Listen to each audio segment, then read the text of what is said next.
for those of you who've not met me before, I'm Peter Schmidt-Hansen, and here is... I'm Robert Jones. Hello.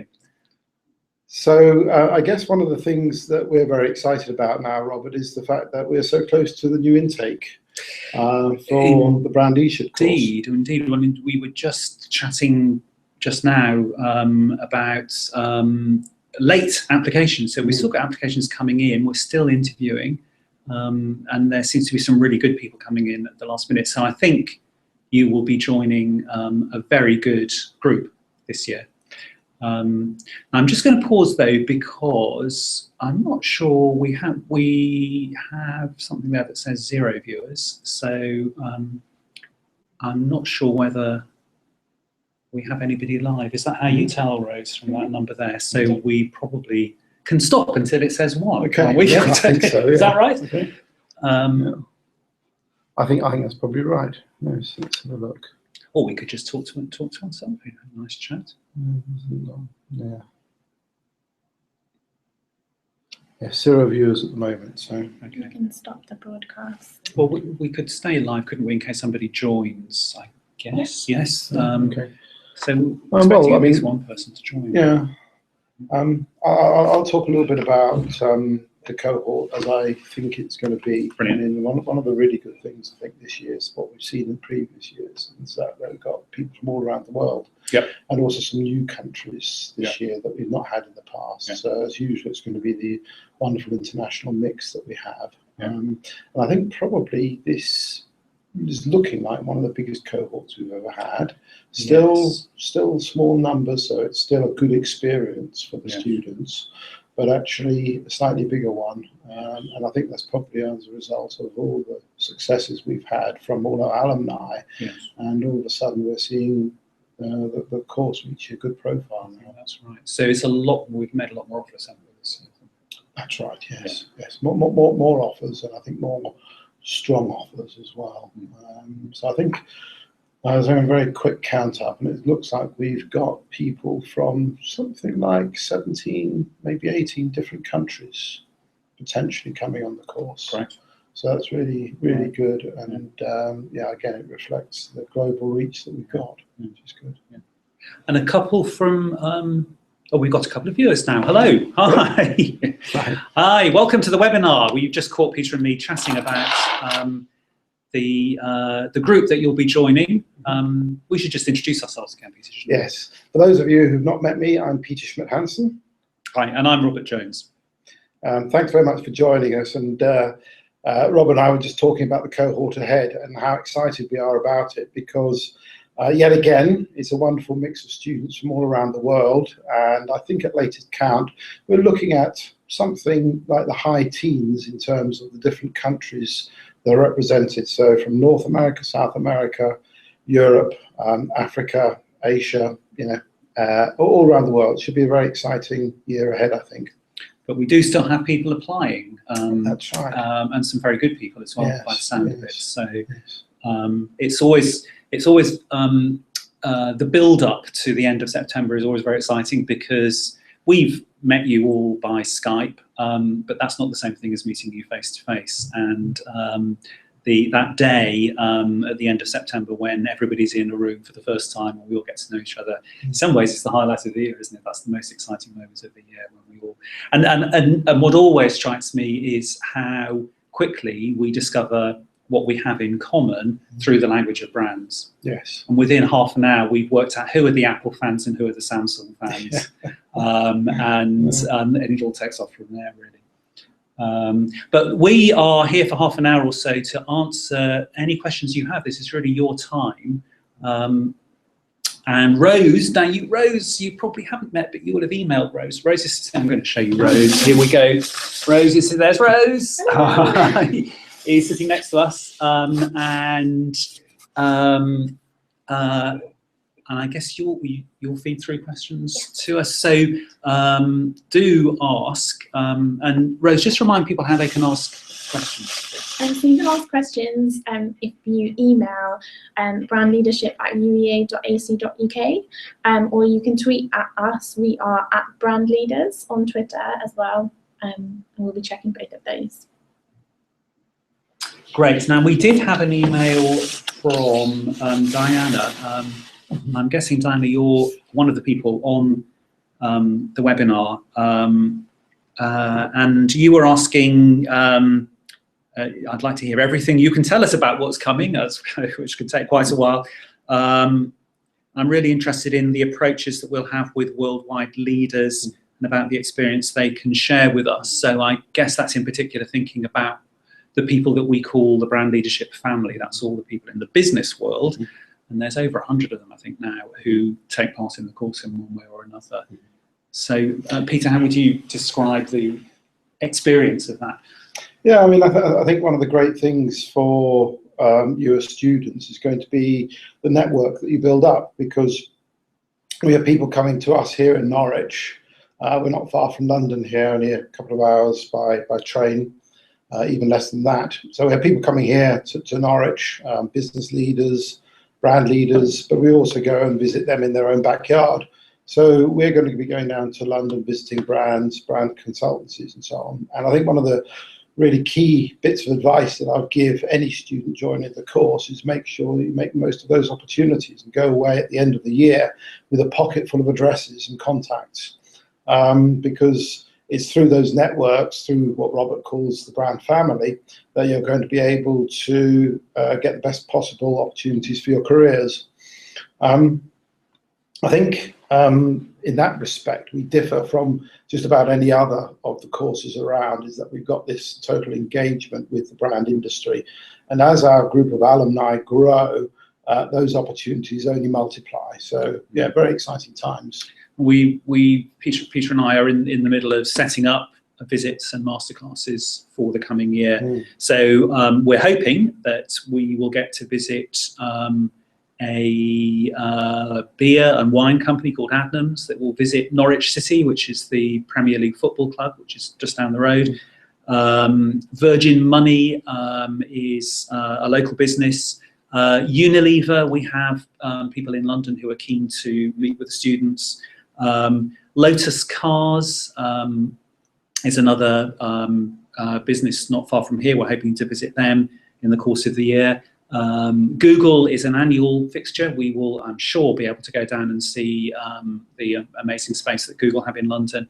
And we're hoping to visit Burberry again. We had a really fascinating visit to Burberry a couple of months ago for this year's students. And there's a story of what was once an old-fashioned British luxury brand that's reinvented itself in a big way. It's a fascinating story.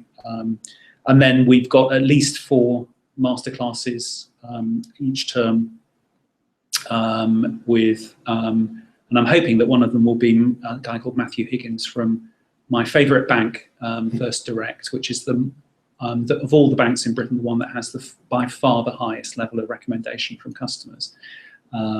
I've been having a Twitter correspondence with First Direct this week because I wanted to get onto Apple Pay, and they finally set up Apple Pay on yesterday. So I'm on Apple Pay, and we've been tweeting about what we've been buying with it. I've bought very mundane things so far, I have to say, but they're suggesting more glamorous items. But it's unusual for a bank to be that interested in its customers. So anyway, we'll be hearing more about that. So we're talking about mentors as well, Peter.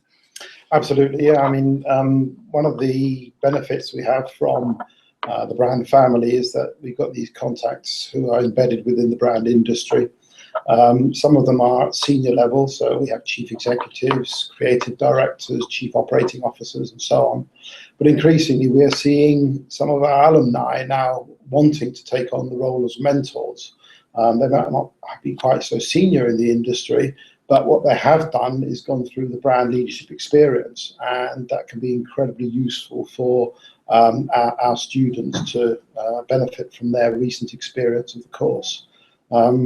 It's one of the really sort of strong things that I'd urge you to do is to work really closely with your mentor.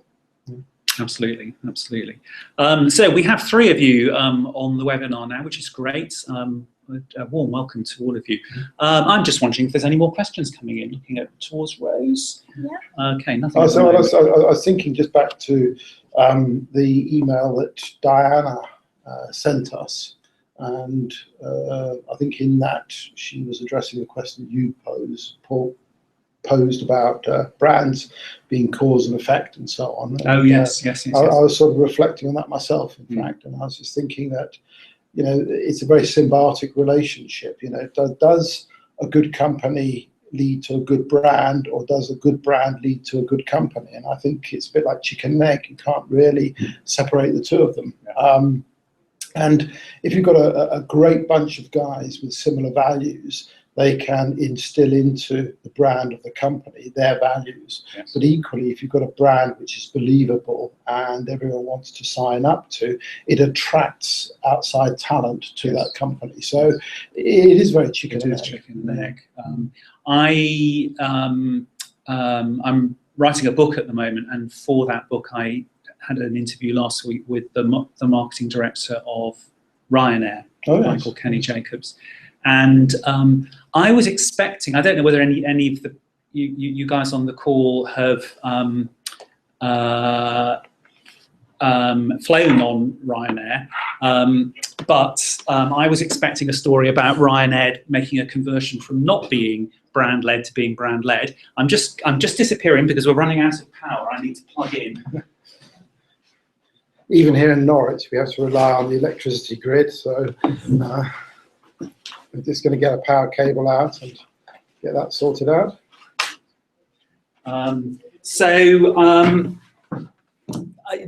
Ryanair story is that Ryanair is 30 years old, and it's grown by largely ignoring most of the conventional rules of branding, I think, and being famous for treating its customers very badly. All it did was offer very low fares for a really horrible service. And then a couple of years ago, for the first time, hired a marketing director, which is this guy, Kenny Jacobs. And they have now hugely improved their website and are improving the in-flight service, and they're being nice to customers. And I thought the story behind that was a story of converting to being brand-led. But Kenny Jacobs was interesting because he was saying, well, actually, no, we still see the Ryanair brand as the effect of everything that we do, not the cause of everything that we do. The cause now of what we do is listening to customers and offering customers what they want. Although he said even there, that's only up to a point, and you've got to apply common sense. It's a really interesting and live debate. And Kenny was saying, and we'll talk a lot more about this in the course itself, but Kenny was saying that his previous job was at Tesco. And at Tesco, he was a complete believer in brand as being the driving force, the cause, until Tesco got into trouble, and Tesco started to get very introspective and called in the dreaded brand consultants, people like me, and then he felt that brand was becoming too central, too important, and that it needs to have the right place. But this is a debate that we will continue, I'm sure, throughout the year on the course. Yeah, I think that's right. I mean, people talk about brand, and of course we talk about it all the time. But I guess there is a question: can there be too much brand? Yep. You know, and sometimes people get so inward-looking on the brand and worry too much about it that they forget to have the freedom and the confidence just to go with what they innately feel the company should stand for. I think that's right. And linked to that is the danger that if you're too wedded to what you think your brand is about, then you ignore things that are going on around you in the world, and you could say that's what happened to Kodak, possibly. Yes. Kodak was perfectly aware of the rise of digital photography. In fact, I think invented the first digital camera, but it didn't quite fit with the way that Kodak saw themselves and saw the world. And by sticking with a brand that was to do with old chemical film photography, kind of missed out on something devastating. Absolutely, yeah. And the interesting thing is that although that as a case of poor business strategy, poor brand strategy, poor marketing strategy, I know that that's the sort of thing that's going to be repeated time and time again. we see it time and again that, Yes. that companies manage to get it so wrong. Yes. Because I guess that's one of the things about branding. It's about doing many small things well. But if only one of those small things is not done well, then the whole edifice comes tumbling down. Absolutely right. And one of this year's students, Liza, is writing a very interesting dissertation on forgiveness, and when a brand gets something wrong, it's most of the customers tend to forgive it, and she's very interested in drilling into the psychology of that. Yes. And her view is that if a brand that you love has got something wrong, and that you go through the process of forgiving it, then actually your bond becomes stronger and the brand equity becomes higher. So I'm going to meet her later on and find out what's coming through from her research and whether the findings support that theory or not. It's a bit like a long-term marriage or a long-term partnership, I suspect, you know. Yes, I think that's right. You know, you still love them despite their sort of foibles. Because of. Yeah, absolutely.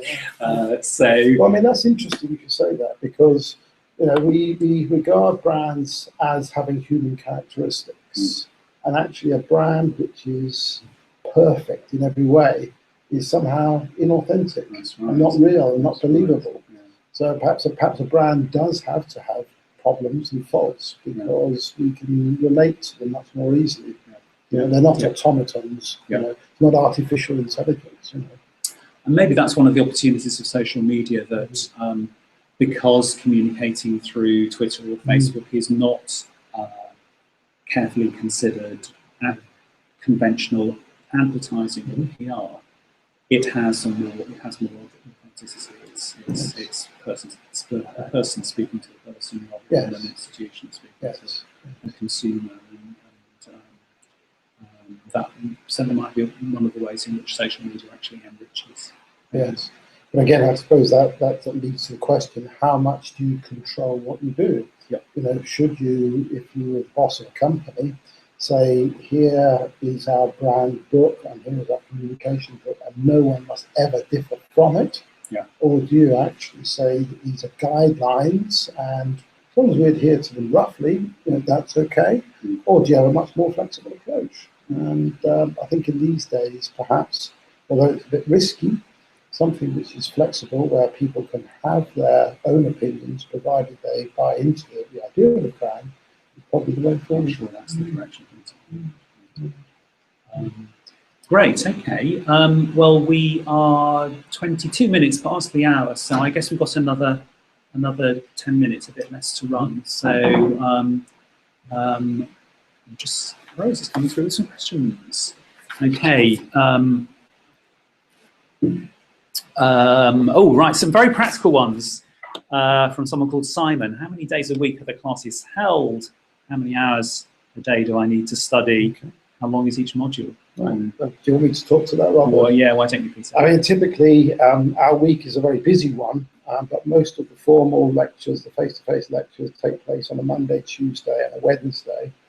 And that leaves the Thursdays and Fridays free for visits to companies, but also for group work, because every week we have a lot of group work. You'll be working in small groups, large groups, groups which change, that morph, that change, that alter. So every week you're doing work around researching, preparing presentations and presenting back, because one of the things that we don't do much of is the traditional chalk and talk. There's nothing more boring than having me stand in front of the class and talk to you about branding. Much better for us to have a discussion, a debate, and for you guys to really get involved and air opinions, develop opinions, argue, discuss, debate. So, as I said, the formal part of the week is Monday, Tuesday, Wednesday, where we have typically 4 or 5 modules that are taught on those days. And then the end of the week is visits or group work. The whole course comprises 7 taught modules and then 1 big dissertation. So in the first 2 semesters, that is from September through to December, and from January through to Easter, you'll be doing work in class. And then for the summer period, most of your work will be based around a dissertation, where you can choose the subject which you want to research. And that's brilliant, because you can actually really develop and build on any particular passion you've got around branding. We get some brilliant subjects every year. I mean, one of our students this year is looking at place branding, specifically San Francisco, and the weather in San Francisco, and particularly the fog in San Francisco. So it can range from something like that to the one that Robert was talking about earlier, about forgiveness and brands, to something about the way in which brands communicate using social media. So a very wide range of different subjects. Absolutely. And Simon's asking, how many hours a day do I need to study on my own? Actually, there isn't a particular answer for that. What we recommend is that you do quite a lot of reading for this course, because we do something called the flipped classroom as much as possible, where students are encouraged to read before the class, and then we have discussions during class. I wouldn't like to put a number of hours on it, because it varies from one module to another. As I say, a lot of the work is in groups, so you might get together with fellow students over a cup of coffee and a cup of tea, and that could range from half an hour's intensive debate to discussion, to even something over 3 or 4 hours, including lunch. Because one of the great things about this course is that you are making friends from all around the world, and bringing their cultural perspectives in. That leads to a very sort of loose conversation focused around branding. But it's up to you to make the most of the course. And Simon's asking, will I be able to work with a brand strategy company to gain hands-on experience? And the answer is hopefully yes. We'll create lots of opportunities for students to get work experience, but we can't guarantee it, because it depends on whether companies are able to take students on, which they can't always do. But we certainly try to make that happen, and we encourage you to make it happen. So I hope that helps, Simon. So if you haven't applied yet, if you're watching this, then do apply.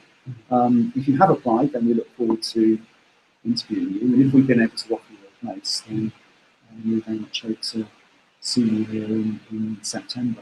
Any more questions, Rose? Nothing more coming through? Might just be worth, because it's at the front of my mind, Peter, I've been having a look at our alumni statistics. So far from this course, in 5 years, we have 88 alumni. And the very latest data is that 89% of them have got great jobs in branding or related to branding. The other 11 are mostly people we've lost touch with, so they may or may not. But it's interesting, about 40% are working in big branded companies like Google or L'Oreal or Virgin or Alibaba in China, discovered yesterday. And then there's, I think, 16% working in agencies in London, and another 25% working in brand agencies around the world. A few people have set up their own businesses, and there's at least one person who's gone on to work on a PhD. So it's a little bit of a flavour of the sort of success stories of people who've done the course. I always like the story of one student who was applying for international advertising agencies rather than brand agencies. She had a really strong interest in that side of branding and advertising. And she was offered a job by Saatchi & Saatchi, and she decided to turn it down because she thought she could do better elsewhere. Okay, that's the sort of thing we like. Yeah, absolutely. Yes. But I mean, one of the good things about all these alumni that we've got is that they take a very keen interest in what we are doing from year to year, and they're keen to come back and work with us. Yes. And as I said right at the beginning of our discussion here, if you, at the end of the year, do nothing else, you will walk away with a very big address book full of great contacts. And in fact, one of our students from a couple of years ago, Ian, is the absolute master of LinkedIn and of networking through LinkedIn. He's going to come and talk to you guys, to the new group next year on how to get the very most out of LinkedIn in terms of building a career. I mean, that's part of our sort of new formal module of Brand Lead, which is Brand Leadership, which is all about how you can build your own leadership skills based around communication, decision making, creativity, networking, and so on and so forth. So it's part of an exciting new range of modules that we're putting into the course. Right. Okay. Well, I think we're more or less at the half hour now, so great to have a chance to not to talk with, but at least to talk to you guys who we hope will be joining us in September, and to answer Diana's questions and Simon's questions. Enjoy the rest of the summer, I think, is our message, isn't it? And get ready for a busy year starting at the end of September. Yeah, it is a busy year. I would say that. I think without doubt, the students in the Brand Leadership course work harder than any other MSc course that I know of. But having said that, they work with a smile on their face. It's a great pleasure for them because it's such a friendly course that we have, and such an exciting topic. Yeah, absolutely. So I think it's goodbye from all three of us. So it's goodbye from me. Goodbye from Rose as well. And goodbye from Rose. Thank you. Thanks for joining us. Thank you.